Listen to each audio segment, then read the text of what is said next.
The dog ran away today.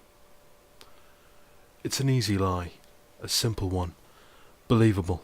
No one questions it. Everyone knows how dogs are. There's some work to follow through on it, of course. Walking around the neighborhood, yelling, whistling, putting up posters, fielding calls from people who claim to have seen the dog, which they haven't, obviously. But I have to play along for the kids. It's sad to watch the hope flare and fade in their faces, but what's the alternative? The truth wouldn't make them any happier. The dog ran away. I'm cleaning the tools in the shed.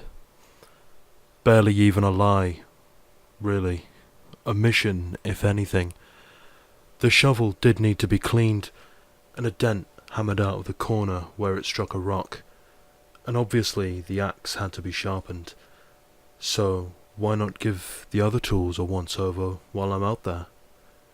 It's window dressing, but that's important. Setting the stage appropriately stops people from asking questions, and that saves all sorts of trouble down the line. The less you say, the less you have to remember. The stupid dog ran away.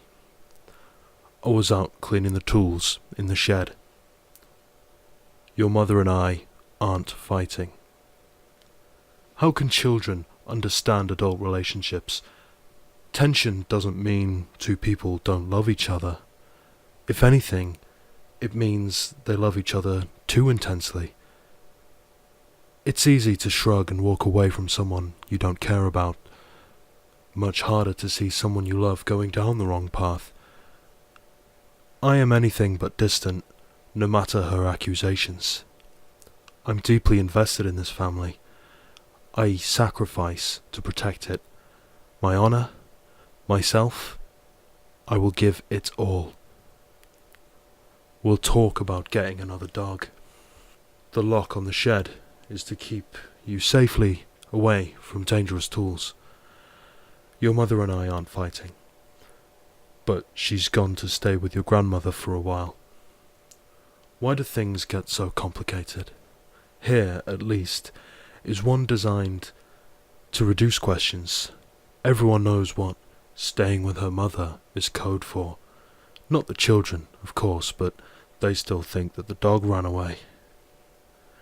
Everyone else just sees me putting on a brave face. I think they respect me for raising the kids without her.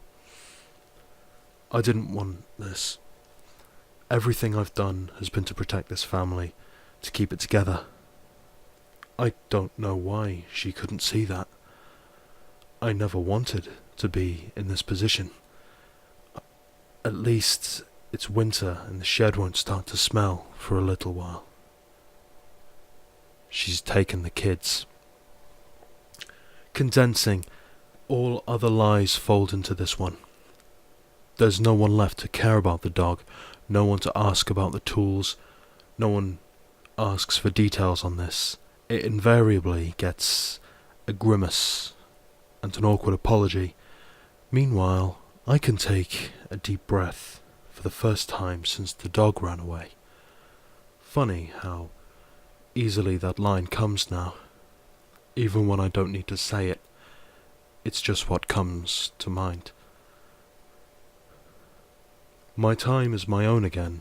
Time to watch TV.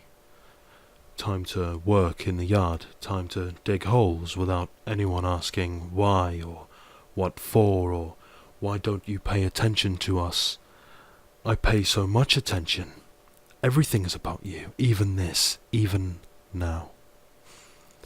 Isn't family supposed to be about happiness and togetherness? We're happier now, and we'll always be together. She really was going to leave, you know, tear this family apart. And I couldn't have that. I kept us together. She's got full custody.